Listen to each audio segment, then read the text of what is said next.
नमस्कार दोस्तों, स्वागत है आप सभी का आपके अपने YouTube चैनल वंदना स्टडी क्लासेस में। और आज हम करने वाले हैं बाल विकास का एक और प्रैक्टिस सेट।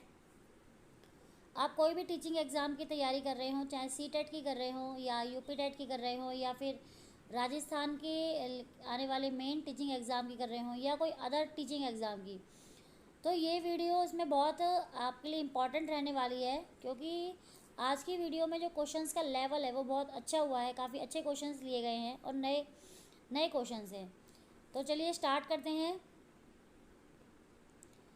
पहला क्वेश्चन है, बच्चे की बुद्धि लब्धि 90 से 110 के मध्य है, वह है। अगर बच्चे की बुद्धि लब्धि यानी इंटेलिजेंस 90 से 110 के बीच में है तो वह कैसा बच्चा माना जाएगा? प्रखर बुद्धि का, उत्कृष्ट बुद्धि का, सामान्य बुद्धि का या प्रतिभाशाली बुद्धि का? तो वह बच्चा माना जाएगा सामान्य बुद्धि का। मतलब अगर बुद्धि लब्धि 90 से 110 के बीच में है तो वह होती है सामान्य बुद्धि। नेक्स्ट क्वेश्चन है, गर्भ में बालक को विकसित होने में कितने दिन लगते हैं?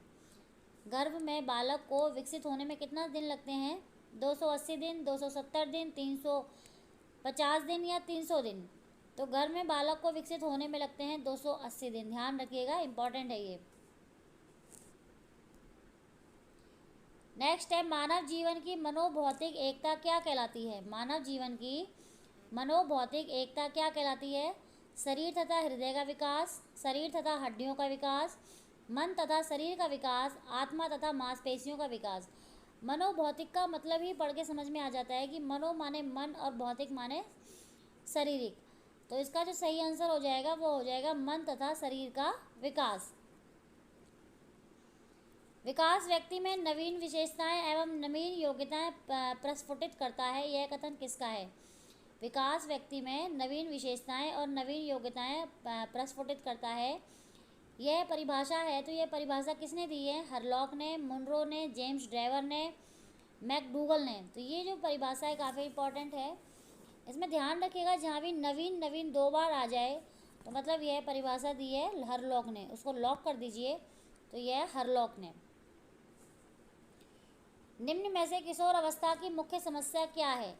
किशोर अवस्था की पूछा गया है कि मुख्य समस्या क्या है? वजन कम करना, शिक्षा, समायोजन या अच्छे परीक्षा परिणाम।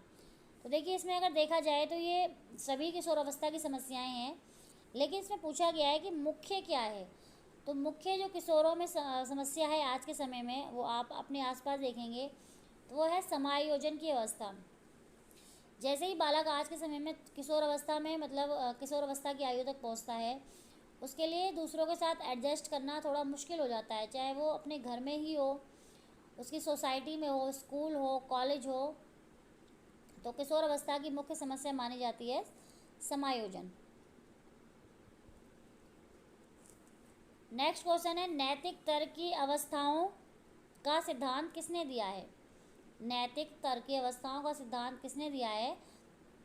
तो ये किसने दिया है? कोहलबर्ग ने, एरिक्सन ने, थॉर्नडाइक ने, सिगमंड फ्रायड ने। नैतिक तर्क की समस्या अवस्थाओं का जो सिद्धांत दिया है ये दिया है कोहलबर्ग ने। ध्यान रखिएगा, कोहलबर्ग ने। वंशानुक्रम से संबंधित चूहों पर प्रयोग किसने किया था? मतलब वंशानुक्रम से नियम से संबंधित किसने चूहों पर प्रयोग किया था? लैमार्क ने, मेंडल ने, मैकडूगल ने या कुर्ट लेविन ने? तो ये जो प्रयोग किया था ये किसने किया था? मेंडल ने किया था। किशोर अवस्था की आयु प्रारंभ होती है, इम्पॉर्टेंट है ये, किशोर अवस्था की आयु किस आयु से प्रारंभ होती है? 10 वर्ष से, 12 वर्ष से, 14 वर्ष से या 16 वर्ष से?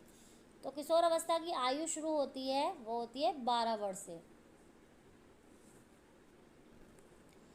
किसने कहा है कि सभी भाषाओं में होने वाले कुछ सार्वभौमिक गुण जन्मजात होते हैं? मतलब ये किसने कहा है कि हर भाषा में कुछ ना कुछ सार्वभौमिक गुण होते हैं, मतलब कुछ जन्मजात गुण होते हैं। बच्चा अपनी भाषा के कुछ गुण अपने मतलब लेकर ही पैदा होता है, ऐसा किसने कहा है? स्किनर ने, नॉम चॉम्स्की ने, एल्बर्ट बंडूरा ने या जीन पियाजे ने? तो देखिए, भाषा के ऊपर जो बोला है वो नॉम चॉम्स्की ने और जीन पियाजे दोनों ने ही कहा है। लेकिन ये जो बात है ये कि सभी भाषाओं में होने वाले कुछ सार्वभौमिक गुण जन्मजात होते हैं, ये कहा था नोम चॉम्स्की ने, ध्यान रखिएगा। मानकीकृत परीक्षणों का अर्थ है, मानकीकृत परीक्षणों का अर्थ है विश्वसनीयता, वैधता, मानक या उपरोक्त सभी। तो स्टैंडर्ड टेस्ट होते हैं उनका अर्थ ये सभी होता है, उसमें विश्वसनीयता भी होती है, वैधता भी होती है, मानक यानी वो स्टैंडर्ड भी होते हैं। तो इसका आंसर हो जाएगा उपरोक्त सभी। नेक्स्ट क्वेश्चन है, बालक का विकास परिणाम है। बालक का विकास किसका परिणाम है? वंशानुक्रम का, वातावरण का, वंशानुक्रम व वातावरण की अंतःक्रिया का या आर्थिक कारक का। तो किसी भी बालक का जो विकास होता है वो दोनों पे निर्भर करता है, वंशानुक्रम पे और वातावरण की अंतःक्रिया, दोनों पे, ध्यान रखिएगा।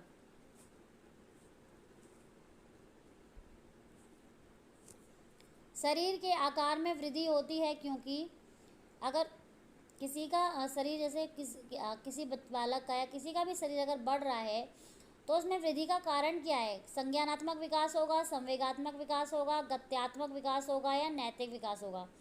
तो शरीर का विकास होता है गत्यात्मक, इसको शारीरिक विकास भी कहते हैं और गत्यात्मक विकास भी कहते हैं, ध्यान रखिएगा। निम्न में से कौन सा कथन सत्य है?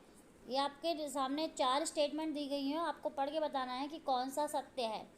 लड़के अधिक बुद्धिमान होते हैं, लड़कियां अधिक बुद्धिमान होती हैं, सामान्यतः लड़के लड़कियों से अधिक बुद्धिमान होते हैं, या बुद्धि का लिंग से कोई संबंध नहीं होता। तो ये सब जब हम सभी जानते हैं कि बुद्धि का लिंग से कोई संबंध नहीं होता। ऐसा ज़रूरी नहीं है कि लड़के बहुत अधिक बुद्धिमान हो या लड़कियां बहुत अधिक बुद्धिमान हों। बच्चों में नैतिकता की स्थापना के लिए सर्वोत्तम मार्ग है। बच्चों में नैतिकता का विकास करने के लिए सर्वोत्तम मार्ग है निम्नलिखित में से शिक्षक का आदर्श रूप में व्यवहार करना, उनसे धार्मिक पुस्तकें पढ़वाना, प्रातःकालीन सभा में उपदेश देना या उपरोक्त सभी। तो उपदेश देने से नैतिकता की स्थापना नहीं होती और ना ही धार्मिक पुस्तकें पढ़वाने से बच्चों में नैतिकता का विकास होता है। हाँ, लेकिन शिक्षक हो या अगर पूछा जाए उसके मतलब घर के लोग हो, माता मतलब उनका परिवार हो, अगर वो उसके सामने आदर्श रूप में व्यवहार करते हैं तो उस बच्चे में भी नैतिकता का विकास होता है। शिक्षक का अति महत्वपूर्ण उद्देश्य है। किसी भी शिक्षक का शिक्षण कराने का महत्वपूर्ण उद्देश्य है पढ़ना एवं लिखना सिखाना बालक को, उसका बौद्धिक विकास कराना, आजीविका कमाना या बालक का सर्वांगीण विकास। इम्पॉर्टेंट क्वेश्चन है, किसी भी शिक्षक का या उसके शिक्षण का सबसे इम्पॉर्टेंट महत्वपूर्ण उद्देश्य होता है बालक का सर्वांगीण विकास। सर्व शिक्षा अभियान किस वर्ष शुरू हुआ था? सर्व शिक्षा अभियान किस वर्ष शुरू हुआ था? इम्पॉर्टेंट है ये। तो सर्व शिक्षा अभियान किस वर्ष शुरू किया गया था बताना है आपको। 1998 में, 2001 में, 2003 में, 2005 में। तो इसका सही आंसर हो जाएगा सर्व शिक्षा अभियान शुरू हुआ था 2001 में। फ्रेंड्स, आपको क्वेश्चन कैसे लग रहे हैं? क्वेश्चन का लेवल कैसा है आप मुझे कमेंट बॉक्स में ज़रूर बताइएगा। वीडियो को लास्ट तक देखिएगा, काफ़ी इम्पॉर्टेंट और नए प्रश्न हैं। अगर आपने अभी तक चैनल को सब्सक्राइब नहीं किया है तो वंदना स्टडी क्लासेस के नाम से मेरा चैनल है, वंदना स्टडी क्लासेस के नाम से चैनल को सब्सक्राइब कर लीजिएगा और बेल आइकन को प्रेस कर लीजिएगा। अगर आपको वीडियो अच्छी लगती है तो वीडियो को लाइक कर दीजिएगा। वीडियो को लाइक करने से या चैनल को सब्सक्राइब करने में आपका कोई चार्ज नहीं है, लेकिन इस आपके सपोर्ट से हम जैसे लोगों को और भी अच्छा कंटेंट लाने के लिए और भी अच्छी वीडियो बनाने के लिए हम मोटिवेट होते हैं और हमें ग्रो करने का मौका मिलता है। ठीक है फ्रेंड्स, हमें मोटिवेशन मिलता है आप लोगों के सपोर्ट से। आप लोग सपोर्ट करेंगे तो ही हमें मोटिवेशन मिलता है और हम आगे और भी अच्छा कंटेंट लेके आते हैं।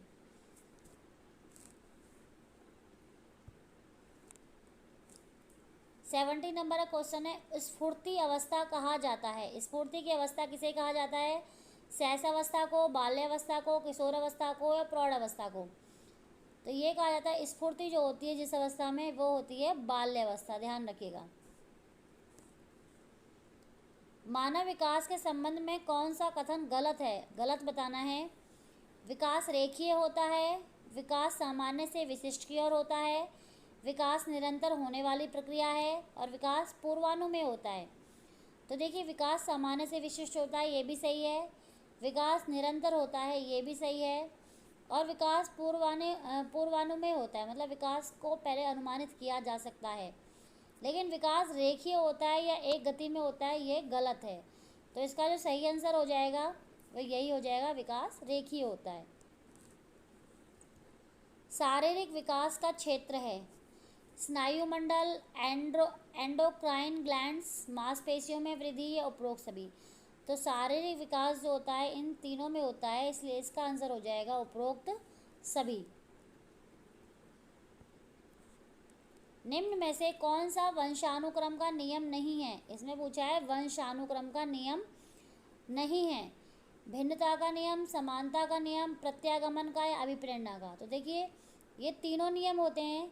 भिन्नता का अलग अलग, समानता का सेम, जैसे माता पिता वैसे बच्चे।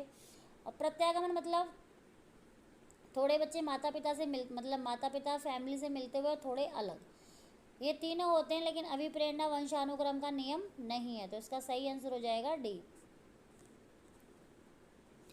20वीं शताब्दी को बालक की शताब्दी कहा जाता है, ऐसा किसने कहा है? 20वीं शताब्दी को बालक की शताब्दी कहा जाता है, किसने कहा है? क्रो एंड क्रो ने, मुनरो ने, एडलर ने या वॉटसन ने। तो इसका सही आंसर हो जाएगा, ये कहा था क्रो एंड क्रो ने।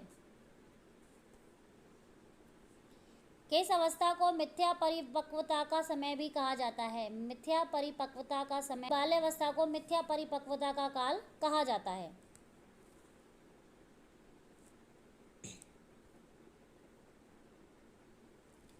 नेक्स्ट क्वेश्चन है, शैशवावस्था की मुख्य विशेषता नहीं है। शैशवावस्था की मुख्य विशेषता नहीं है। चिंतन प्रक्रिया, जिज्ञासा प्रवृत्ति, अनुकरण करना, सीखने की प्रक्रिया में तीव्रता। तो शैशवावस्था की मुख्य प्रक्रिया देखिए, जिज्ञासा भी होती है छोटे बच्चों में, अनुकरण भी करते हैं, मतलब अपने अपने बड़ों की नकल भी करते हैं, और सीखने में तीव्रता भी करते हैं, मतलब हर चीज़ को बहुत जल्दी करने की कोशिश करते हैं। लेकिन शैशवावस्था में चिंतन प्रक्रिया नहीं होती है। तो यही इसका आंसर हो जाएगा। मैकडूगल के अनुसार मूल प्रवृत्ति जिज्ञासा का संबंध किस संवेग से है? मैकडूगल ने मूल प्रवृत्तियां दी हुई हैं और संवेग, हर एक मूल प्रवृत्ति का एक संवेग है। तो जिज्ञासा का संबंध किससे होगा? घृणा से, आश्चर्य से, भय से या भूख से।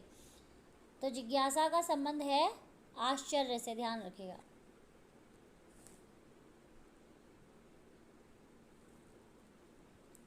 एक अध्यापक की दृष्टि में कौन सा कथन सर्वोत्तम है? नीचे 4 स्टेटमेंट दी गई हैं, आपको बताना है कि अगर आप एक अध्यापक हैं तो उसकी दृष्टि से सबसे बेस्ट कौन सा कथन है। अधिकतर बच्चे सीख सकते हैं, कुछ बच्चे सीख सकते हैं, प्रत्येक बच्चा सीख सकता है, या उपरोक्त सभी। तो एक टीचर के रूप में सबसे बेस्ट यही होगा कि प्रत्येक बच्चा सीख सकता है। किस आयु तक बालक की दृष्टि एवं श्रवण इंद्रियां पूर्ण रूप से विकसित हो जाती हैं? मतलब बालकों में दृष्टि और श्रवण दोनों इंद्रियां पूर्ण रूप से विकसित कब तक हो जाती हैं? 3 से 4 वर्ष तक, 5 से 6, 6 से 7 या 8 से 9। तो ये होती हैं 8 से 9, 8 वर्ष तक या 9 वर्ष तक।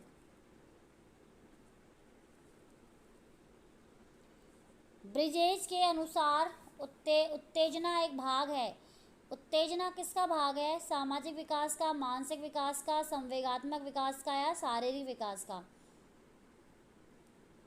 तो बताइए, उत्तेजना जो भाग होता है वो होता है संवेगात्मक विकास का। संवेग होता है ये, तो इसलिए संवेगात्मक विकास का भाग है।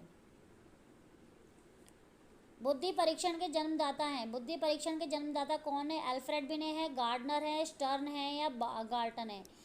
बुद्धि के बारे में कोई भी प्रथम आपसे कुछ पूछा जाए कि सबसे पहले किसने किया था, तो इसका एक आंसर होगा, वो होगा अल्फ्रेड बिने, ध्यान रखिएगा। बुद्धि का संबंध किससे है? बुद्धि का संबंध किससे है? आकार व भार से, केवल आकार से, केवल भार से, उपरोक्त में से कोई नहीं। तो बुद्धि का संबंध है आकार व भार दोनों से। वृद्धि एवं विकास में क्या संबंध है? वृद्धि एवं विकास में क्या संबंध है? ये एक दूसरे के समान हैं, एक दूसरे के विरोधी हैं, एक दूसरे के पूरक हैं या उपरोक्त सभी? तो वृद्धि और विकास में संबंध है कि ये दोनों एक दूसरे के पूरक हैं, ध्यान रखिएगा, इंपॉर्टेंट है। फ्रेंड्स, ये थे आज की वीडियो में 30 क्वेश्चंस कैसे लगे कमेंट बॉक्स में ज़रूर बताइएगा। अगर आपको वीडियो अच्छी लगी है तो लाइक कर दीजिएगा, और नहीं अच्छी लगे तो कोई बात नहीं, रहने दीजिएगा। अगर चैनल को सब्सक्राइब नहीं किया है तो चैनल को सब्सक्राइब कर लीजिएगा। वंदना स्टडी क्लासेस के नाम से मेरा चैनल है, और बेल आइकन को प्रेस कर लीजिएगा ताकि आने वाली वीडियो का नोटिफिकेशन आपको टाइम से मिलता रहे।